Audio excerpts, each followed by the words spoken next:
Hey guys, Dr. Ross here with Inver Chiropractic, and we are talking about weight loss this week, and I'm specifically talking about nutrition. And in this video, we're going to give you guys some pointers of things that you can do at home. So if you remember, weight loss is a really important thing in this country because 75% of American men, are overweight or obese. 60% of women in America are overweight or obese, and 100 million Americans are either pre-diabetic or diabetic. And when we have one of those two things, it increases our risk for so many negative health benefits. So what we want to do is we want to try to curb that. And one of the biggest things that we can do is nutritionally put the proper things in our body.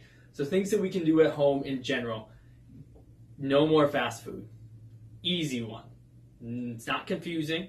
It's not portions. We don't have to weigh out our food. Stop going to fast food. One of the worst things that we can possibly do. Number two, when we go to the grocery store, which we have to go to the grocery store, shop the perimeter of the grocery store.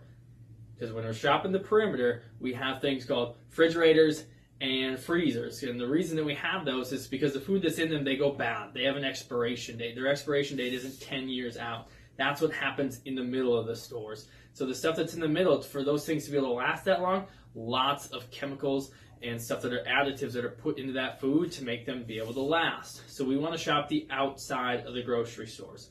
We also want to shop organic and GMO free if at all possible.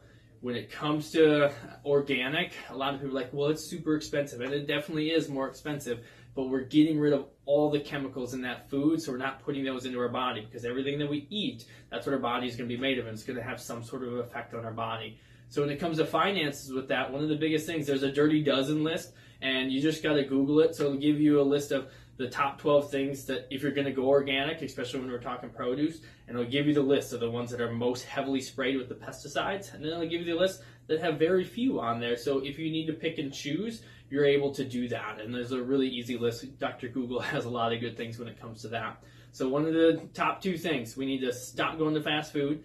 We need to shop the perimeter of the stores. And one of the most important things that we can do is meal prep. And we do it on Sunday, my wife and I, is we do our grocery shopping and then we cook a ton of things for the rest of the week so that we have things prepared. Because when we're not prepared, life hits us every week, right? Maybe you get a flat tire, or your kids get sick, or you have to stay late at work. When those things happen, if we don't have our food ready to rock, that's when we start to order pizza, or we stop at McDonald's or Taco Bell. So if we can meal prep, A, we're going to do healthy recipes, but then B, we're not going to have to go over to the really bad stuff, the quick fixes. So long story short, we're going to stop eating fast food. We're going to shop the perimeter of the grocery store. We're going to eat as organic as we possibly can and look at the Dirty Dozen list. And then number 4, we are going to meal prep. If you do those things, it'll greatly improve what you're putting into your body, which is going to help curb the weight epidemic that we have in our country. So again, if you have any questions, comment below. We'd love to get back to you. And if you think anyone needs to see this video, definitely share it with them. Otherwise, you guys have a wonderful day. Thank you.